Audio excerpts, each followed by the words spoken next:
Amazon Lily arc was a little cool down from the emotional whiplash that was Sabaody Archipelago.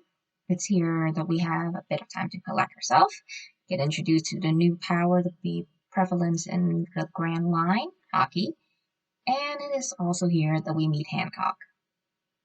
First impression wise, it wasn't the greatest. We are clued in by the conversation between the Amazon that was strict for rules, and if you were to break them, accidentally or not, you will be punished.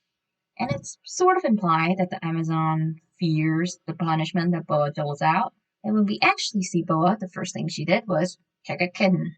And despite that, we are once again hinted that even her own people is afraid of her, which is fair since we later found out that she has no qualm about turning any of them into stone. She is later shown to refuse the order from the world government despite being told that, hey, if you don't do this, you will lose your warlord position, and that's like the only thing that's keeping the Navy from attacking our island. She destroyed a statue that the kids in the village made for her and threw an old lady out the window. She looked down on people so much, she basically looked up and tend that much.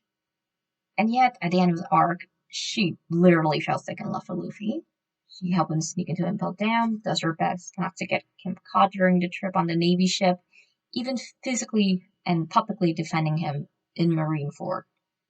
A complete 180 from when she tried to kill him on sight, just a few moments before.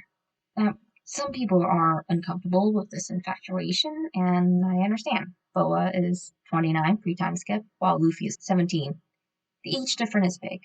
But to me, this reaction for Boa makes sense. To put it simply, it's probably because she had never felt anything like this before. Love, she thinks. He loves me. Granny Nyan shakes her head as Hancock fawn over Luffy, who's choking on meat, and Blossom before her. Stupid girl. Stupid Empress who didn't understand her own emotion. The feeling was not love. The feeling was friendship. But Hancock had never experienced it before, and jumped to the only obvious conclusion. Now, that was a snippet from the fic Crown the King with Live Flowers by Whirlybird 70 on AO3, which sort of sum up my general thoughts on Hancock loves for Luffy. Because let's think about it. She spent 4 years as a slave under a celestial dragon and is still traumatized about those times that she couldn't even speak about it.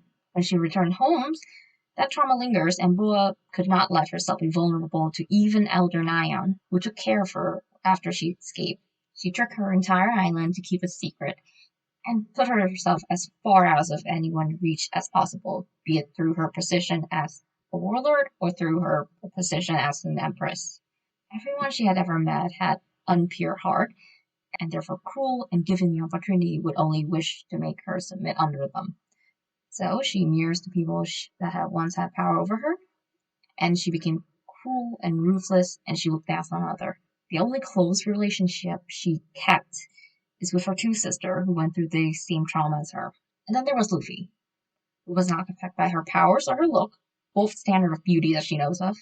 Luffy even had the gall to protest when Boa stoned her people, who defended Margaret when her body turned to stone and was used for bait in his own death match. He even protected her sister's secret from coming out, the shameful celestial dragon Bran. And when she offered him the choice, his ticket back to his own crew, or the life of people who he just met, and he did what Boa didn't expect, and choose Margaret and the Amazon life. So she took a gamble, showed him her celestial dragon branding, told him about her shameful secret, and not only does he not look down on her, she found out immediately that he punched a celestial dragon. At this moment, to her, Luffy is basically perfection. Not to mention, Amazon Lily is an isolated nation. Any contact of the outside world is neither to rob them of supply or make babies. And she would not even know how to react, even if she didn't get traumatized. And in every fantasy she had about Luffy, it is all arguably non-sexual, with the most prevalent thing being that she keep dreaming of her being married to Luffy. Something that society tends to push as the most common option for a relationship between a man and a woman. Even if what she felt is truly romantic, it is the first time she felt this way. So, of course, it would be intense for her. It's basically a puppy crush. Because for all the walls she puts up, all the aloof and ruthless acts she did, Boa Hancock, behind her mask, is an emotionally immature character who was never allowed to learn. And that's about to sum up my thoughts on Boa's crush on Luffy. Tell me what you think in the comment below. Do you agree? Do you disagree? Thank you for watching. See you next time.